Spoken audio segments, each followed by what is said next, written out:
தமிழ நேயர்கள் அனைவருக்கும் வணக்கம். நான் உங்கள் உமா முருகேசன். இன்னைக்கு நம்ம இந்த வீடியோல என்ன செய்ய போறோம்னு பாத்தீங்கன்னா, ஒரு ஹெல்த்தியான பூண்டு ஊறுகாய் நம்ம செய்ய போறோம். இந்த பூண்டு ஊறுகாய் ரொம்பவும் டேஸ்டா இருக்கும். இப்போ நம்ம பூண்டு எல்லாம் உரிச்சிட்டு நம்ம இந்த லீவு டைம்ல நம்ம ஊறுகாய் நம்ம செஞ்சு வச்சுக்கலாம். இதே மாதிரி நான் மாங்காய் ஊறுகாய் போட்டிருக்கிறேன். அதே போல பாத்தீங்கன்னா எலுமிச்சம்பழத்துல ஊறுகாய் எப்படி பண்றதுன்னு நான் போட்டிருக்கேன். அதோட லிங்க் கீழே கொடுத்துருக்கேன், போய் செக் பண்ணி பாருங்க. பூண்டு ஊறுகாய் எப்படி செய்யலாம், அதுக்கு என்னென்ன பொருட்கள் தேவை, என்னென்ன அளவுகள் தேவைன்னு வீடியோவில் சொல்லியிருக்கேன். வீடியோவை கடைசி வரைக்கும் பாருங்க. ஃபுட்டி தமிழா சேனலுக்கு சப்ஸ்கிரைப் பண்ணலைன்னா சப்ஸ்கிரைப் பண்ணிக்கோங்க. வாங்க வீடியோக்குள்ள போகலாம்.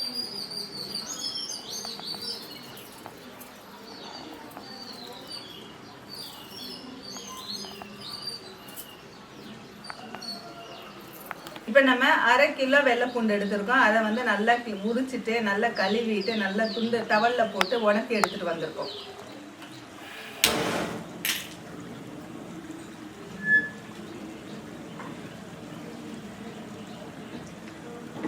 இப்போ நம்ம ஊறுகாய் செய்யறதுக்கு எப்பயுமே நல்லெண்ணெய் தான் யூஸ் பண்ணுவோம். அதனால நம்ம வடசட்டி அடுப்பில் வச்சுட்டு பாத்திரம் ஹீட் ஆனதுக்கு அப்புறம் 200 ml நல்லெண்ணெய் ஊற்றிக்கலாம்.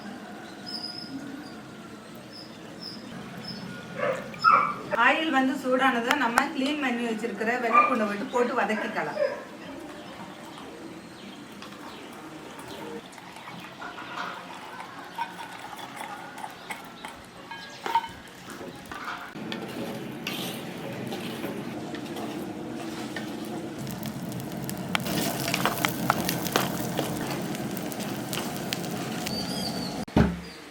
இந்த மாதிரி கொஞ்சமாக வதங்கினவனே நம்ம கொஞ்சமாக ஒரு கப்பில் எடுத்து வச்சுட்டு மீதியெல்லாம் இன்னொரு கப்பில் எடுத்துக்கலாம். இந்த கொஞ்சமாக இருக்கிற நல்லா ஆறுனதுக்கப்புறம் நம்ம மிக்ஸி ஜாரில் போட்டு அரைச்சி எடுத்துக்கலாம்.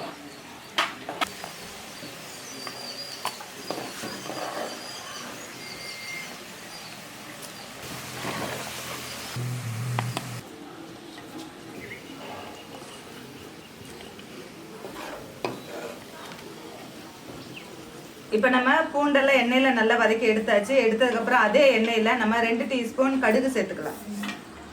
இது 10 கிராம் கடுகு இருக்கு.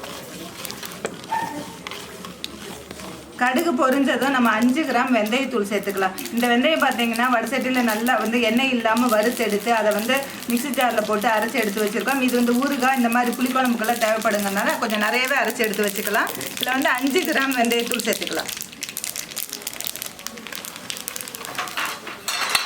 10 கிராம் பெருங்காயத்தூள் சேர்த்துக்கலாம்.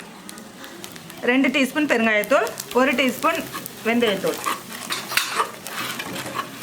அதுக்கப்புறம் பார்த்தீங்கன்னா நம்ம வதக்கி எடுத்து வச்சிருக்கிற பூண்டை சேர்த்துக்கலாம்.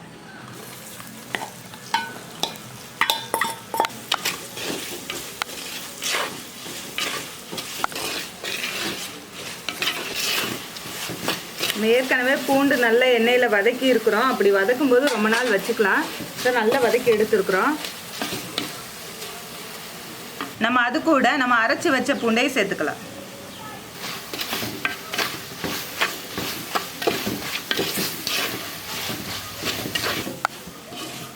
முப்பது கிராம் வரமிளகாய் தூள் எடுத்துக்கோம், அதையும் சேர்த்துக்கலாம்.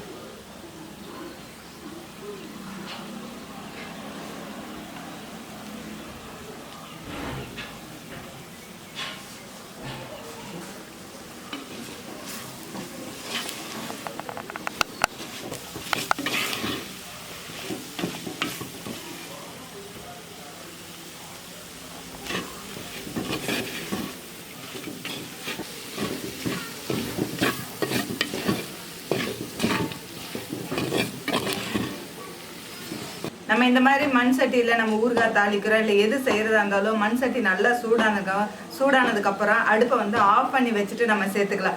ரொம்ப அடுப்பு எரிஞ்சிட்டு இருக்கும்போதே இதெல்லாம் சேர்த்தும் போது ரொம்ப கருகுன மாதிரி இருக்கு. ஏன்னா சட்டி ரொம்ப சூடாகி ஒரு 10 நிமிஷமாவது அந்த ஹீட் அப்படியே இருக்கும். அதனால நான் அந்த அடுப்பு ஆஃப் பண்ணிட்டு தான் ஒன்றா சேர்த்துருக்கேன். அதுக்கப்புறம் 50 கிராம் புளி நல்லா ஊற வச்சுட்டு நல்லா கரைச்சி கெட்டியான இதாக கரைச்சி எடுத்துட்டு வந்திருக்கோம், அதையும் சேர்த்துக்கலாம்.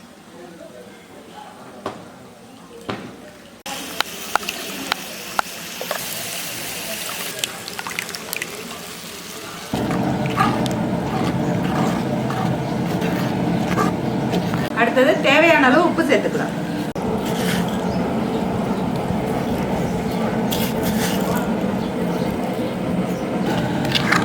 நல்லா கெட்டியாக வர வரைக்கும் கொஞ்சம் நேரம் நம்ம வேக விடலாம். அதுக்கப்புறம் நல்லா கெட்டியானதுக்கப்புறம் நம்ம அடுப்பு ஆஃப் பண்ணிக்கலாம்.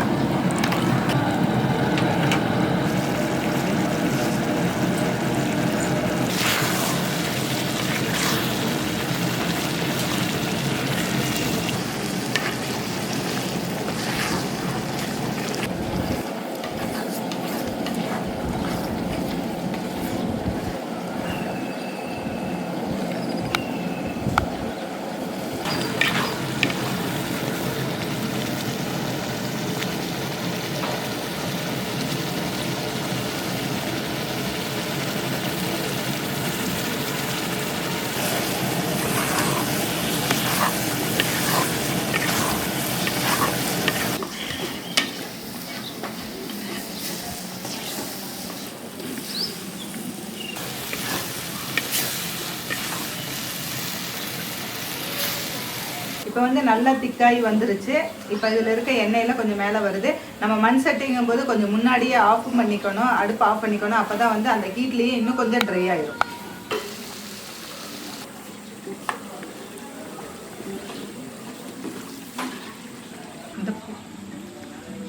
பூண்டு ஊறுகாய் ரொம்பவும் டேஸ்ட்டாக இருக்கும். ரொம்ப ஈஸியாக நம்ம வந்து செஞ்சுக்க முடியும். நினச்ச உடனே கொஞ்சமாக பூண்டு போட்டு நம்ம வந்து ரொம்ப ஈஸியாக நம்ம செய்ய முடியும். இந்த பூண்டு ஊறுகாய் நல்லா ஆறுனதுக்கப்புறம் நம்ம வந்து ஒரு கண்ணாடி ஜாடியிலையோ அல்லது பீங்கான் ஜாடியிலையோ நம்ம போட்டு வச்சுக்கலாம். இது ரொம்பவும் நல்லா இருக்கும். ரொம்ப நாளைக்கு நம்ம யூஸ் பண்ண முடியும். இந்த வீடியோ பிடிச்சதை லைக் பண்ணுங்கள், ஷேர் பண்ணுங்கள். வீடியோ பற்றின கருத்துக்களை கமெண்ட் செக்ஷனில் கமெண்ட் பண்ணுங்கள்.